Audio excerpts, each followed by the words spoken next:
Hi, in this video I'll be showing you how to set up the Generation 3 Flite Tree Tent, 2-person, lightweight. Let's see what's in the bag. You've got your tree wraps. You've got your straps, 3 straps, a web lock, the Rainfly, the poles, bungees and pegs, and the tent. First thing we're going to do is going to put the tree wraps around the trees that we're going to use, and then we're going to set the tent out on the floor with its corners pointing towards the trees that we've allocated for our anchoring points.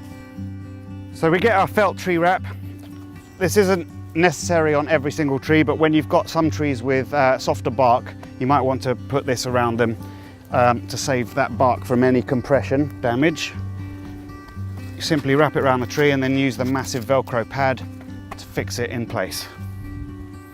Now we're going to put the straps around the trees. Each strap is 6 meters long, that's 19 feet or thereabouts.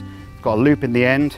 Going to let go, pass that loop around the tree, and then pass the tail of the strap around the loop and cinch tight. We're going to do that to all 3 trees. Next thing we want to do is lay the tent out flat with all the corners facing the trees that we've appointed as anchor points. So unclip the bracelet and unroll the tent. I'm going to put the tail in this direction.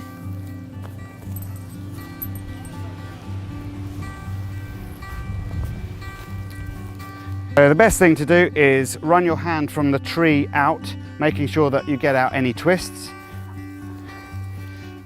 I'm going to use a fixed knot on the tail end, and I'm going to run that out, and then I'm going to use a half Windsor knot through the small square D-ring, underneath, over, through the D-ring again, with a loop this time, under that bridge, and cinch it tight. That way it won't give, but you've also got a quick release system built in. So again, over, through, under that bridge, and cinch it tight. Now we'll take the ratchet and we'll pass the loop end through the D-ring, and then the ratchet through the loop, cinch it tight, and we're going to take the web lock to the other side. Again, put the loop through the D-ring, the web lock through the loop, and cinch it tight. You want to place it up and out, come in through the back, over the top of the first bar, and then behind the back of the second bar, and then pull that tight against the half Windsor knot that you've done in the tail. The static knot at the tail, I've done the web lock on one of the front ends. The web lock can be on the tail, there's no reason for that not to be the case, but on this side the ratchet has to be on one of the front corners, because it's the ratcheting tight sideways that will stop people rolling together in the middle of the tent. So I've done the ratchet here. Again, I run my hand along the whole strap to take out any twists. Thread the strap through the spindle of the ratchet. Let go of the ratchet and pull through all the excess strap, pulling as tight as I can before starting to ratchet and tightening the floor of the tent until I can't get any more out of it. Then this is the locking plate, so I'm squeezing the locking plate and the handle together, releasing the locking plate, setting it down so that this click plate goes into the housing and cannot jump out of space. So getting the right alignment is pretty important if you want a good night's sleep. On the far end I've got a sightline tag, and what we're doing is we're going to try to get this strap to point directly at that sight alignment tab. So I'm going to just lock it off there, come round and see if I can, by eye, line up this with the strap with the ratchet, which is pretty good. I'm going to get the strap and the alignment tag and the ratchet, or the web lock in that case, all in one line. For the tail, you just want this strap to be bang in line with the center of the tent, which it pretty much is. That's pretty good. You're going to have a good night's sleep. I'm going to finish ratcheting now that we've got that alignment sorted out. Now we've got the tent up and tight. We're going to take our poles. There are two poles, a short one, which is the crossbar, which can be threaded through this pole sleeve here that comes in two sections. And then you've got a pole pocket at the far end.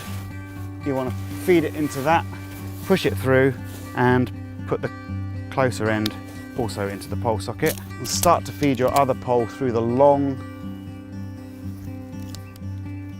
lengthways pole sleeve all the way to the tail, pop the top up and fit the front of the pole into the pole socket right at the front of your Flite.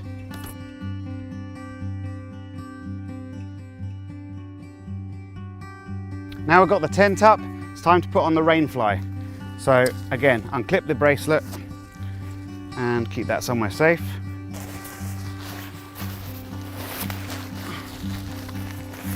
Shake the Rainfly open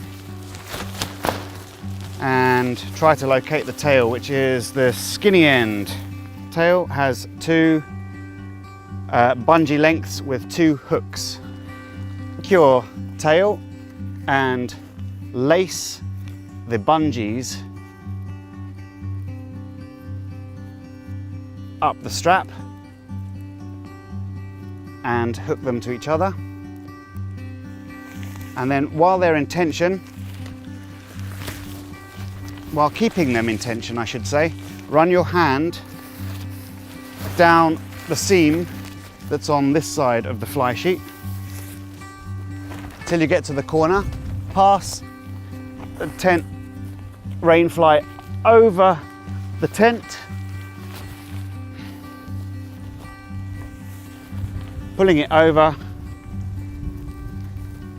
Find another two bungees with hooks on, and then you can either wrap it around and behind the web lock or lace it up the strap like you did before. On the last corner you may prefer to go and use the ratchet handle to hook your Rainfly to. In that case you can come back and just simply go through the grey webbing loops, one and two. Then we've got to peg out the wings.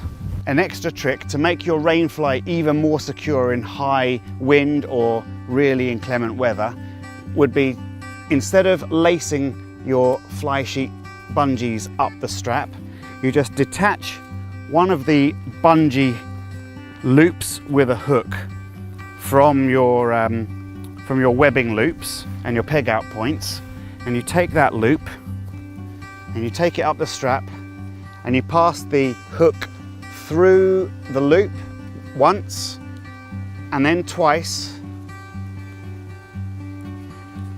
pulling it really tight so it cinches really tight on that strap, and then taking your Rainfly hooks and attaching directly to that. So it's your personal preference when you're pegging out your Rainfly. You can take your pegs in opposite directions. Of course you can attach to nearby trees or bushes, or you can bring the two bungee peg out lines to one peg and take those straight to the ground together, saving on ground contact points and trip hazards. Just make sure you screw that peg nice and securely all the way in so you can't trip over it or snap it in the night.